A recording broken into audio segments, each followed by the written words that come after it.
and welcome to Career Center. I'm Kimberly White, Executive Director of the Community Career Center, a resource center located here in Naperville for people in career transition.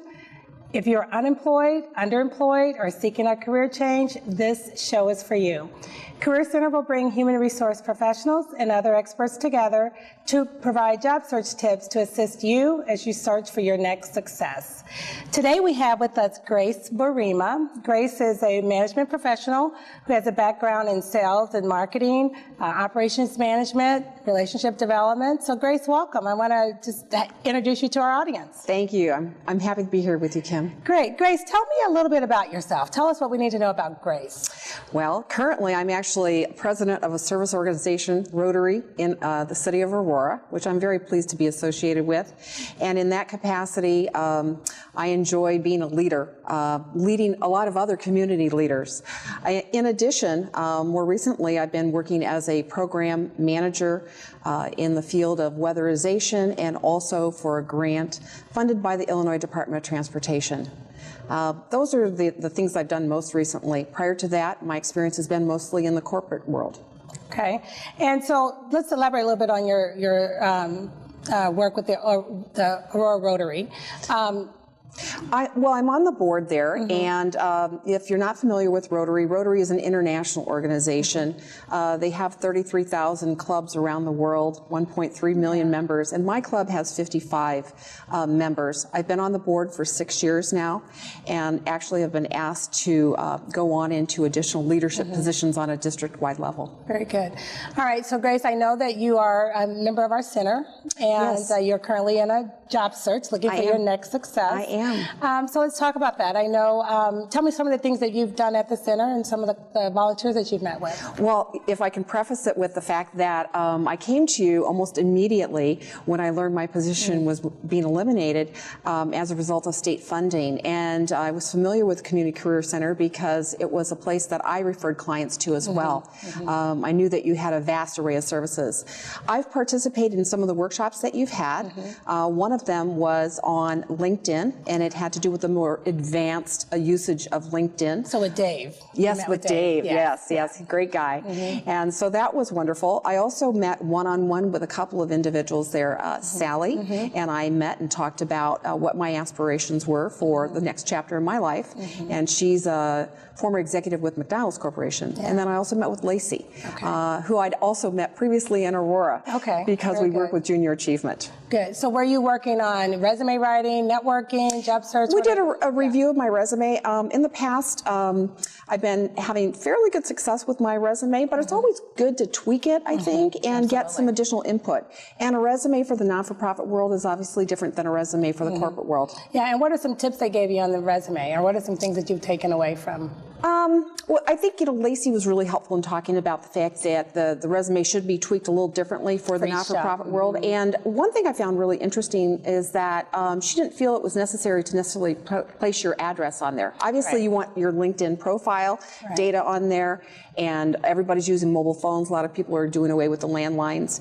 But I thought it was an interesting idea to drop the street address. Yeah, I think it's pretty common now because people are so mobile. Yeah, and absolutely. They're open to relocating. Which I am. Yeah, absolutely. So, well, good. So let's talk about target companies or industries that you're looking to work with. I would love to join one of the city offices, to tell you the truth, in the nearby area, maybe in the Fox Valley area. I would certainly entertain Naperville, Aurora, maybe looking into Geneva, Batavia. I don't want to limit myself to that. Most of my background was in the corporate world, like you said, in sales and marketing, and so I would entertain going to that as well, going back to that. And yet, the last 2 years I've been in the not-for-profit world, which I have a vast experience with as a volunteer. Right, and you mentioned earlier in some of the industries, I mean, in terms of what specifically you want to do. Well, I love working with disadvantaged population. I love working with children, and I like leading a team. I feel like I have a great strength in leading individuals and growing their passion in the field that they're working in. Now, I know we have a number of people who are watching us that are in a job search. What are some tips you can give them in terms of networking or Oh gosh, stay on top of it. There's so many opportunities out there, and that's something that I used to share with people in my last position as well. Just as an example, there's a networking group called Aurora Business United that gets together once a month at Two Brothers Roundhouse. I've brought several individuals over there, and there's typically 80 to 90 people that get together for coffee once a month. West Suburban Philanthropic Network is another organization that I've rejoined in terms of the not-for-profit world. There is another group that meets over at the Hot Vine Brewery. That's an evening group associated with the Aurora Business United. You can't be out there enough, and you've got to stay on top of it every day. It's really important to, everyone you know needs to know that you're looking for Absolutely. work. And how about with the Rotary? How are you using kind of those networks there? Well, fortunately, a lot of the people that are in Rotary are business leaders themselves, and again, some of them have been so kind to say, hey, let me have your resume. I'll circulate it amongst my friends. The former economic development director for the city of Aurora was one of the first people to say, give me your resume. So it's important for people to really feel comfortable and know that they can do that. They can reach out. Absolutely. And if you don't let them know, they won't know about it. So, what have you found to be the most stressful part of this job search? Stressful part, gosh. Or have you found any of it to be? It really hasn't been. It really hasn't been so far. I mean, I hope I won't get to that point. Right. So talk a little bit more about just, in your spare time, what are some things that you do as you're kind of going through the job search? So you have your job search going on, and sometimes you have to kind of take a back seat and... Gosh, I tend to be out there and about constantly. I typically dress up every single day and I'm out there. That's and good. It looks like I'm out there on business, but it's because I'm constantly moving and shaking. I'm going out there soliciting donations for different organizations I work with. So you're still doing volunteer work? Oh, absolutely. Absolutely. Most recently, I was picking up a couple donations for the YWCA event. There's a Leaders of Change luncheon coming up. And again, that's circulating with all these different leaders in the community. Right. So getting up, getting dressed, getting out there, still doing volunteer work is very important. Absolutely. In order to make you... I don't want to become a couch potato just because I'm not working currently. That's good. No, absolutely not. Any other advice, tips you have? What about have you had some interviews? Actually, I have had a couple of interviews. I certainly have. And so, and matter of fact, on my way over here, there was a phone call coming in and I wasn't able to take. So I'm anxious to listen to that message. Good. Any other tips, advice? I think, being relevant in terms of your knowledge. It's important to stay up on everything that's going on, whether it's media, whether it's social media, whether it's just the local news. And you have a tremendous library there at your office I've tapped into, and I couldn't walk out with enough books. Good. I do love to read. So. And in terms of, networking, anything else you want to share with our clients? I would just say, look at your Chamber of Commerce, look at what's going on in your community, the United Way agencies. There's so much happening. And people tend to be a little bit withdrawn and shy. But if you don't put yourself out there, you're not going to meet other people and they're not going to know your need. So reach out to who you know. I have a binder this thick of business cards, and so I've got a lot of people to still contact. And one thing that Dave shared with you that you're willing to share about LinkedIn, I mean, what's one thing you learned from that? Gosh, it's constantly changing. And it's a great resource. It is a tremendous resource, absolutely. As a professional himself, I know he said, every day he has to pay attention to what's going on there. But it's great. I've seen more views of my profile. I'm excited. Great. Well, thank you so much. If you are looking for a committed and creative thinker, Grace is your person. Grace, thank you so much. I appreciate you joining us today. Thank you for your time. I appreciate the invitation, Kim. Thank you. Up next, we have Kate Barkhall. We'll be back in a moment.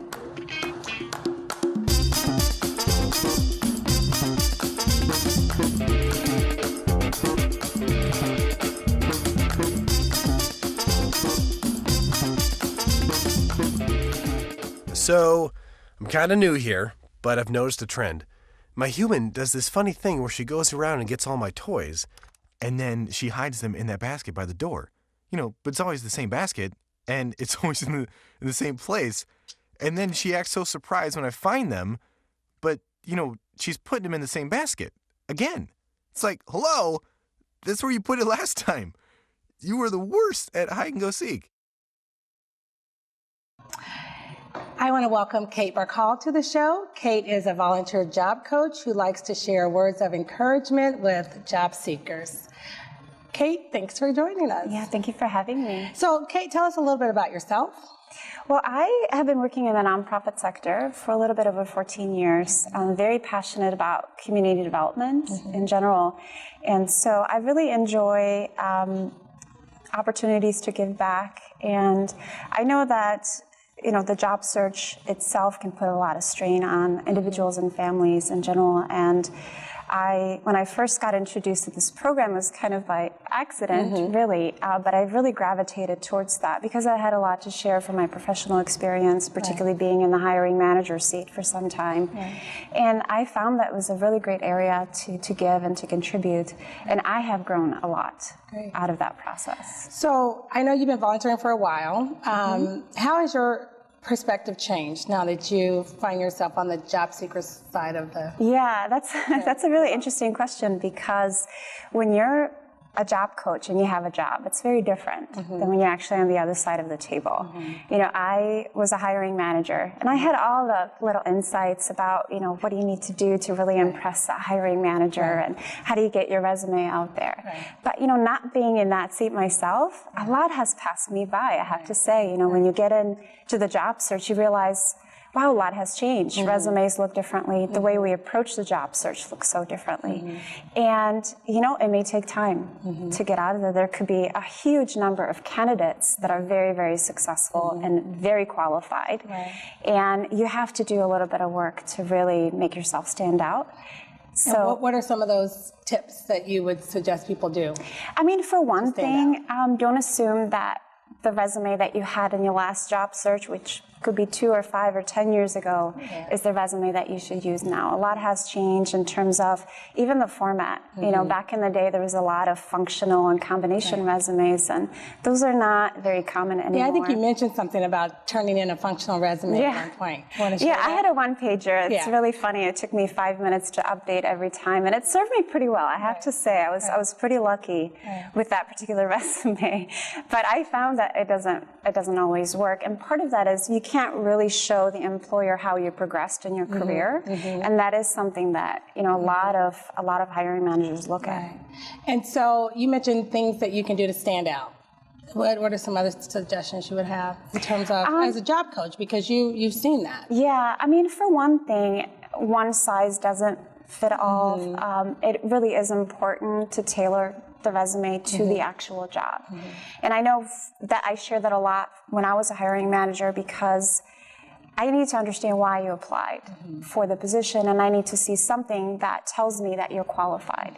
And if you don't do a good job tailoring that resume, then I have to figure it out, and I probably won't have time to do that.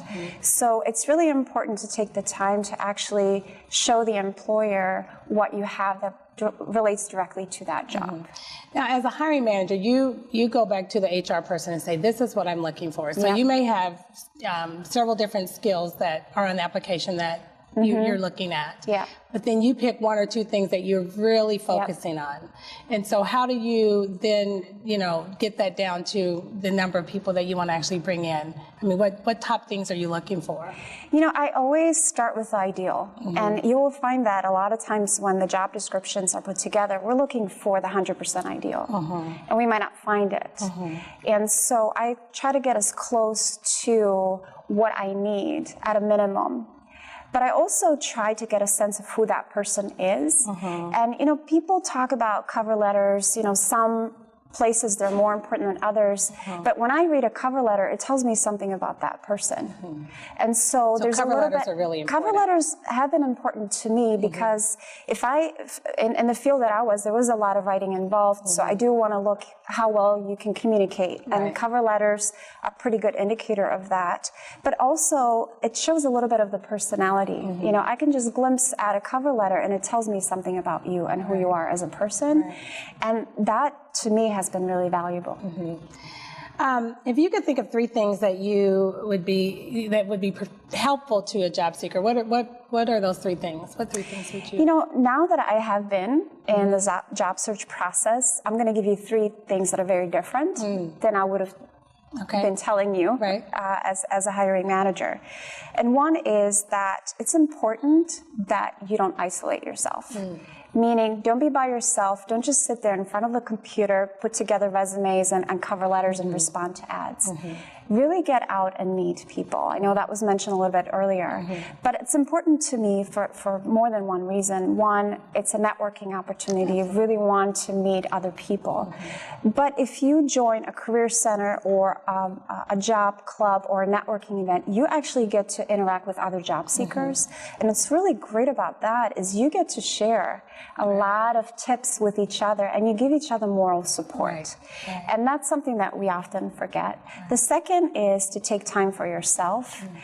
Self-discovery, self-assurance, taking the time to brush up on your skills. Tons of online courses out there that you can get. That are free. That are free.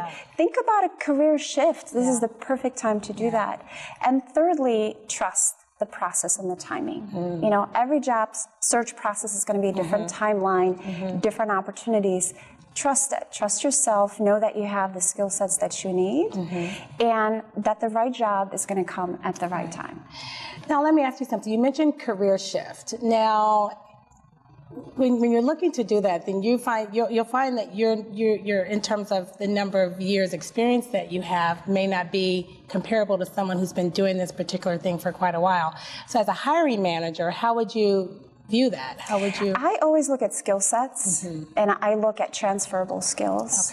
So obviously, if you have if you need a certain level of knowledge in a particular industry for that particular job, it would be tough not to have that.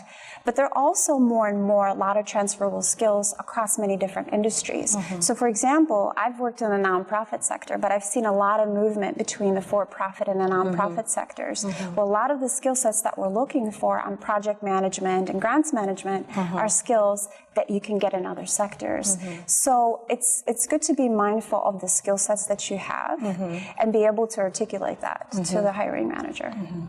Now, I know there's a lot of negative things said about being unemployed, but what are some positive things that you have come to witness as you're going through this? Yeah, and thank you for asking that question because, oftentimes you feel like being unemployed is such a dark cloud, and it really isn't. One of the things that I have learned through this process, being in it a little bit longer than 3 weeks, which was my experience before, is that there's a lot of time to engage, a lot of time for you to do things that you've never had the time of flexibility to do. So if you wanted to take that course, now you could do it.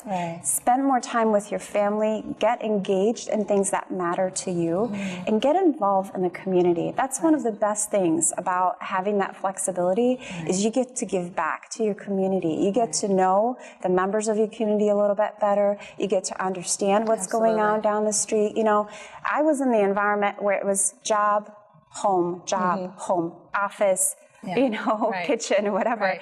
And it's so hectic and you lose touch a lot of times about what's going on in your world. And so this particular time, I think, is such a great time to do that. So as we wrap up, I know you're looking for a nonprofit, right? That's the industry that you're looking to stay within. I do. I've been in a nonprofit environment for a very long time, and I'm continually looking for a way to grow and develop in that capacity. So I'm certainly looking for more opportunities there. Great. Well, Kate, thank you so much for joining me today. I appreciate it. Up next, we have Ryan Retort from Advanced Resources.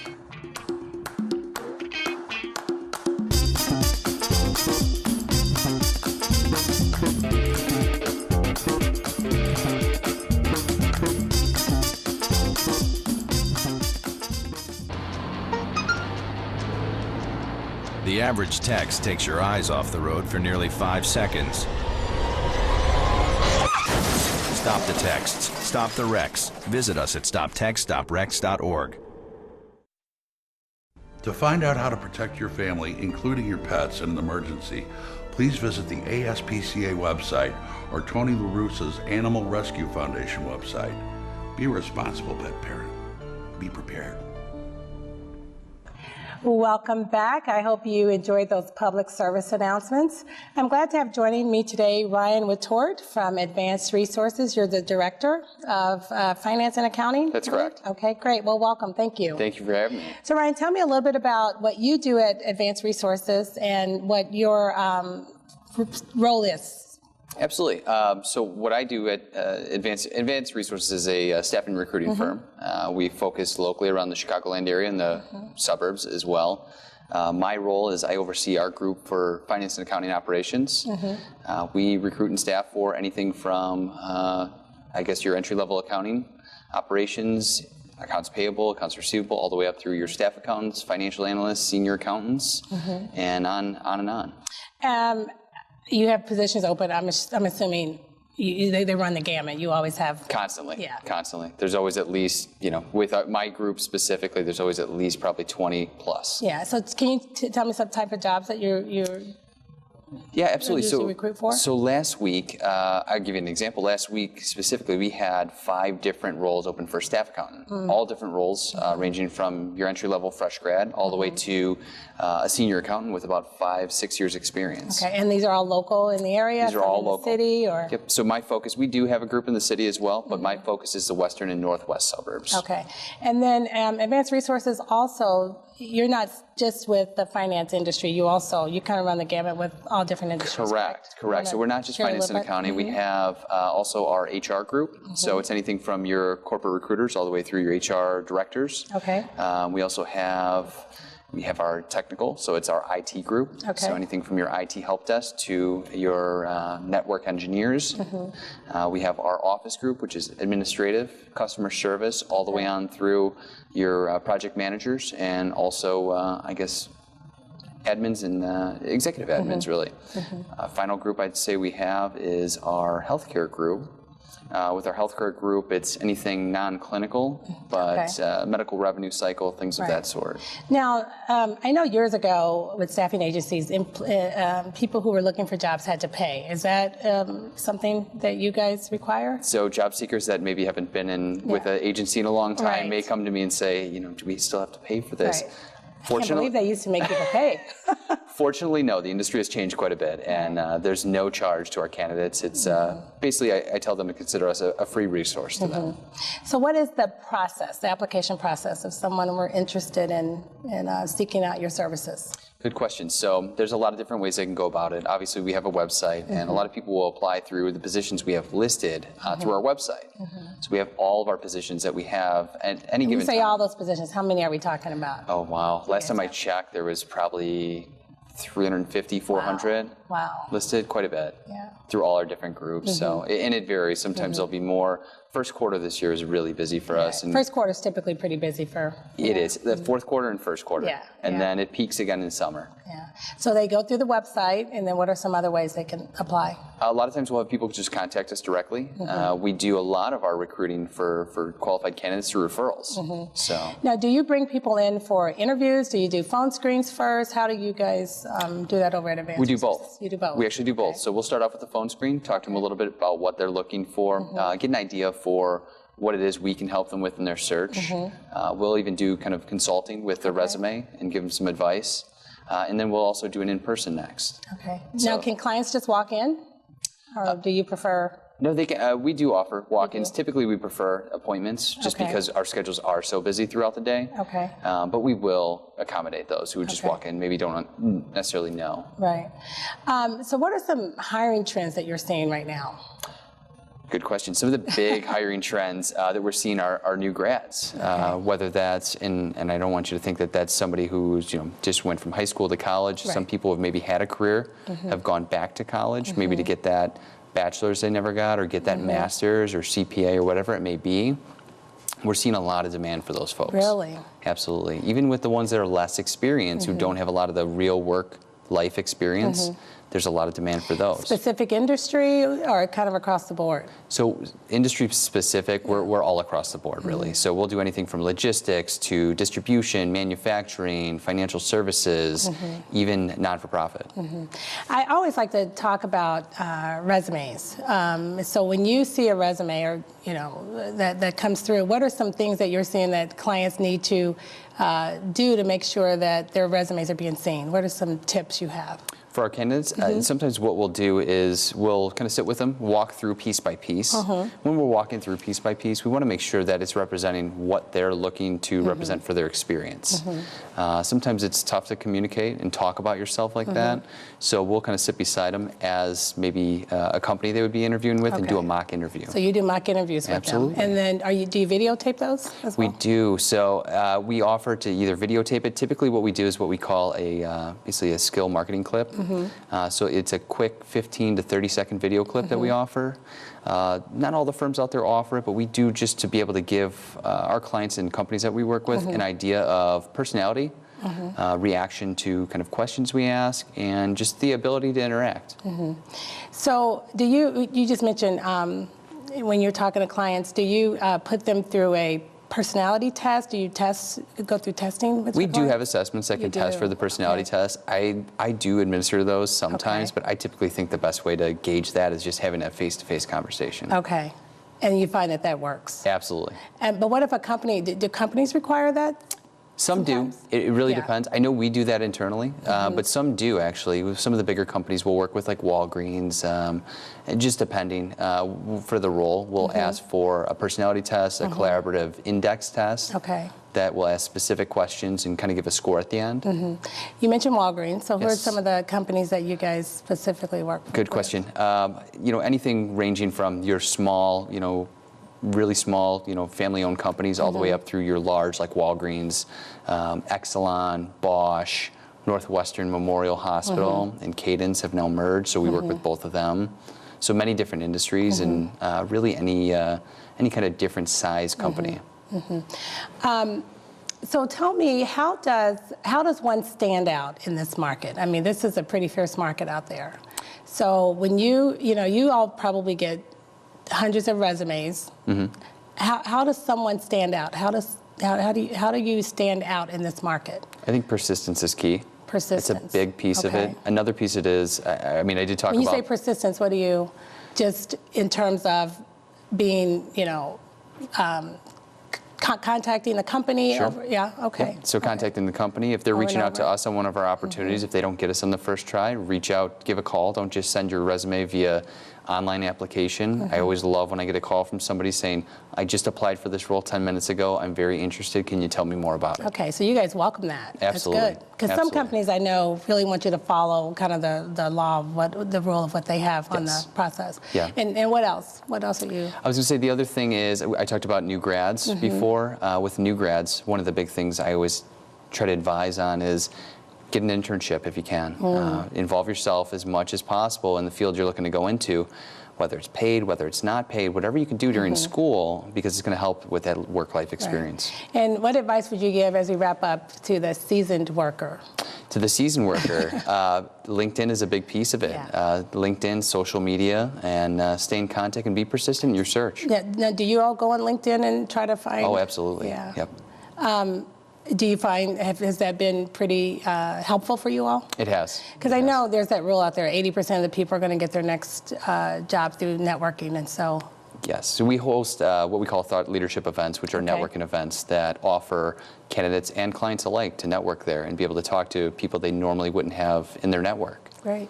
Well, Ryan, thank you so much. I appreciate you joining us today. Thanks for having me. I want to thank Grace, Kate, and Ryan for being a part of this month's edition of Career Center. Remember, if you're unemployed, underemployed, or seeking a career change, please visit us at the Community Career Center, 1815 West Dill Road, Suite 900 in Naperville. Thanks for watching.